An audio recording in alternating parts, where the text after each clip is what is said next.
De nouveaux personnages ont fait leur apparition dans Sans un bruit jour 1. Avec l'annonce d'un Sans un bruit 3, on est en droit de se demander si la famille Abbott, construite depuis 2018, fera la rencontre des personnages venant de Sans un bruit jour 1. Je pense que vous vous posez les mêmes questions. Je suis Ludo du Ludoverse et je vais tenter de donner des explications par rapport à ce que je viens de vous dire parce qu'il y a eu pas mal d'annonces concernant les acteurs, les réalisateurs par rapport à Sans un bruit 3 qui avait déjà été annoncé. Mais là, il y a quelques flous concernant sa date de sortie, s'il va bel et bien voir le jour, etc.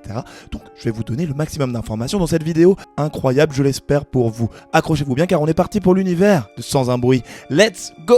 Un petit peu de contexte bien sûr, qu'est-ce qu'il se passe dans Sans un bruit jour 1? Et bien dans Sans un bruit jour 1, nous suivons Samira, interprétée par Lupita Nyong'o. On la suit donc lors du jour 1 de l'apocalypse qui a vu l'arrivée des aliens sur la planète Terre, les monstres, les créatures, vous savez, qu'on appelle les anges de la mort, qui n'ont pas de vision et qui entendent tout et qui, on a l'impression, sont gênés par tous les bruits existentiels. Donc on assiste à de la destruction, des meurtres et patati et patata. Donc je le dis ici aussi, mais bien entendu cette vidéo va spoil Sans un bruit jour 1, donc soyez prêts quand même.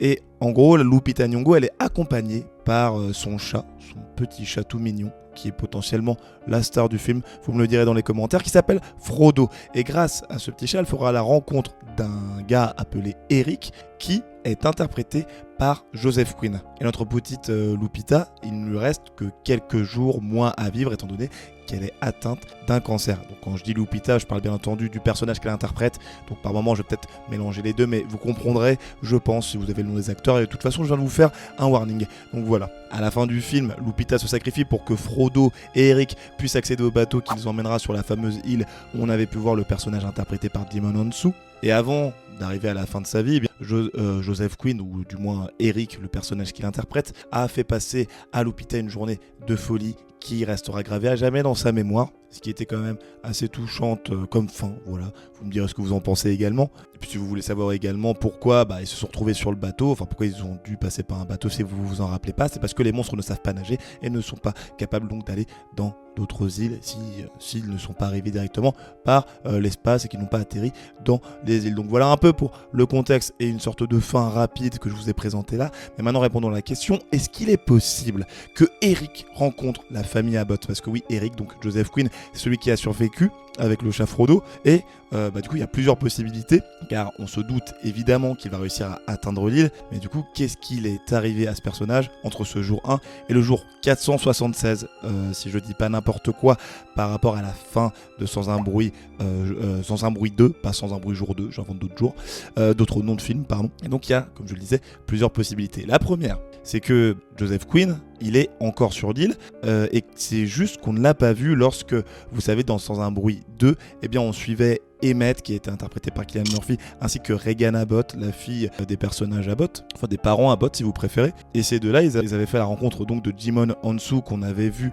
également dans Sans un bruit jour 1. Et sauf qu'ils ont assisté à une attaque de monstres qui s'était accroché à un bateau et qui s'était retrouvé également sur l'île, donc il a commencé à massacrer tout le monde. Et on peut se dire que lorsque Cillian Murphy était bien présent, on n'a pas vu tous les personnages, ou du moins toutes les personnes qui habitaient sur l'île à ce moment-là. Donc il est tout à fait possible que Frodo et Joseph Quinn, ou Eric, bon voilà vous avez compris l'idée, aient survécu et qu'ils soient encore sur l'île et qu'on les voit potentiellement au début de Sans un bruit 3, lorsque Emmett et Regan Abbott sortent tout simplement de la station de radio où ils ont diffusé vous savez, la fréquence qui permet d'affaiblir ou d'énormément gêner les monstres, et donc ils sortiraient tous les deux, et là ils croiseraient potentiellement Eric en retournant au village, ou peut-être qu'Eric il sera parti en solitaire. Enfin voilà, on va passer à la seconde possibilité parce que ça fait une transition toute bien trouvée, c'est-à-dire que on peut se dire qu'également, eh bien, Eric il a décidé de quitter l'île, ou de partir seul dans l'île, ou je ne sais pas,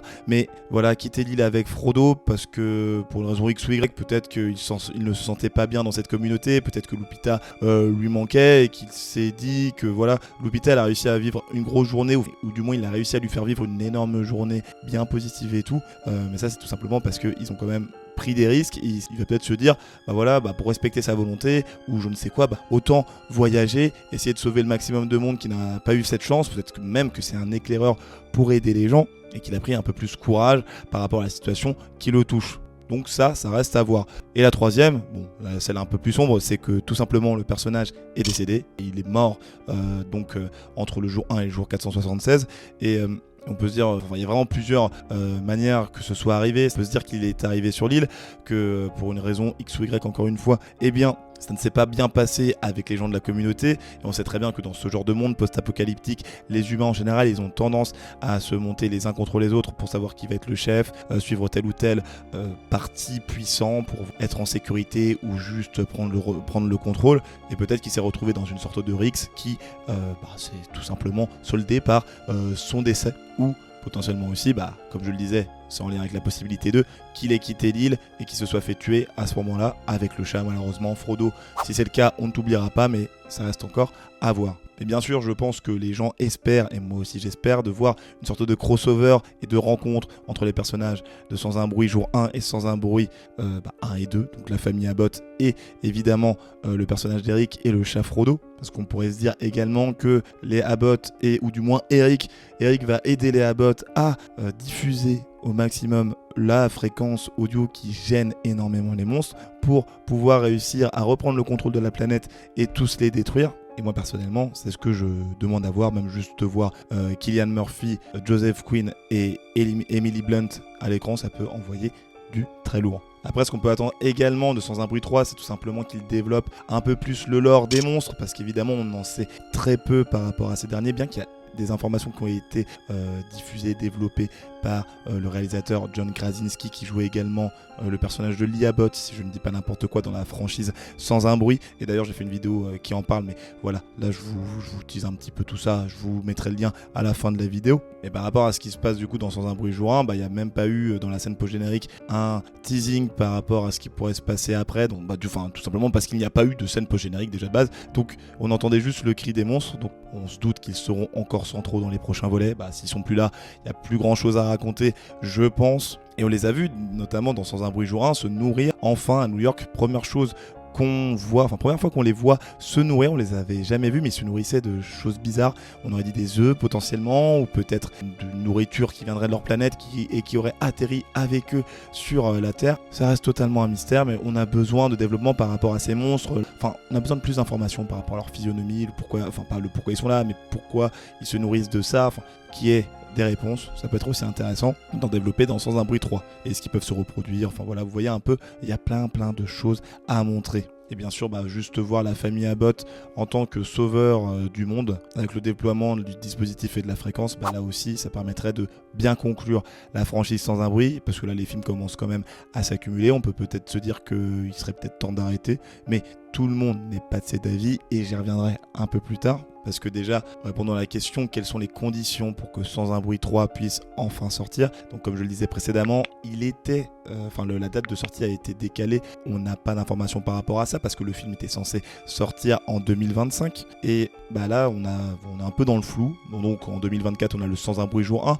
Mais du coup, quand est-ce qu'on va avoir Sans un bruit 3? Le mystère reste entier. Après, ça permet de se reposer un peu entre les films et ça évite d'inonder l'univers Sans un bruit, ou du moins d'inonder les spectateurs avec l'univers Sans un bruit. Et c'est pas plus mal de respirer un bon petit coup et de tout simplement se dire c'est bon. Là, on a le temps d'assimiler les films et de prendre notre temps. Prenons notre temps. De toute façon, les premiers sont déjà exceptionnels, autant continuer d'en profiter. Et d'ailleurs, Krasinski l'avait dit également, donc c'est le réalisateur des deux premiers films, Sans un bruit 1 et Sans un bruit 2, et il a participé au scénario de tous les Sans un bruit. Au final, il a plein d'idées concernant la suite et on s'attend à quand même des choses extrêmement intéressantes. Pour Emily Blunt, qui joue la maman Abbott, elle a aussi des conditions de retour, mais là, ça peut évidemment varier parce que elle peut peut-être se faire convaincre assez facilement, mais ce qu'elle a envie à tout prix, c'est d'avoir Krasinski, donc John Krasinski en tant que réal, pour garder cette formule Sans un bruit. Sauf que Krasinski, normalement, lui, de ce qu'il avait annoncé, il a dit c'est bon, moi j'ai plus trop envie de réaliser, j'ai envie de plus de me concentrer sur le scénario de Sans un bruit.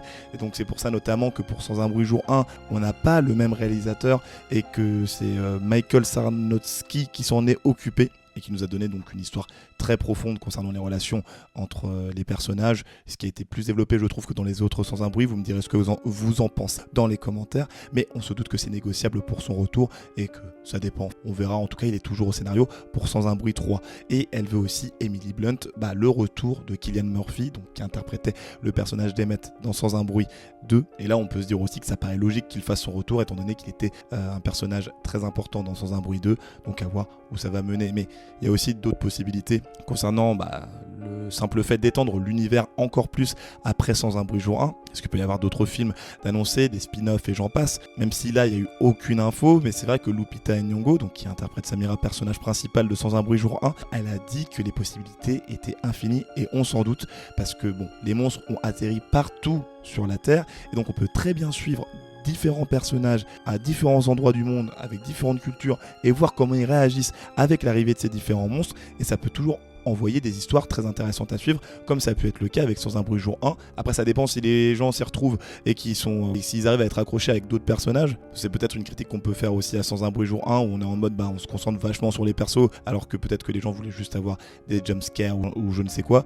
Mais en tout cas pour moi ça a fonctionné, à voir si d'autres personnes voudront un peu que cette formule soit réutilisée d'une autre manière et qui raconte des choses différentes. En tout cas, on se pose énormément de questions par rapport à l'univers de Sans un bruit, son futur et ce qui peut arriver. Mais d'ailleurs, si vous vous demandez pourquoi les monstres, justement, ne mangent pas les humains, je vous en parlais précédemment, j'ai fait une vidéo à ce sujet qui est juste ici. Et si vous vous demandez pourquoi le premier Deadpool qui apparaît dans le film X-Men Origins Wolverine est aussi détesté, j'ai fait une vidéo juste là. C'était Ludo du Ludoverse. Je vous dis à la prochaine. Salut!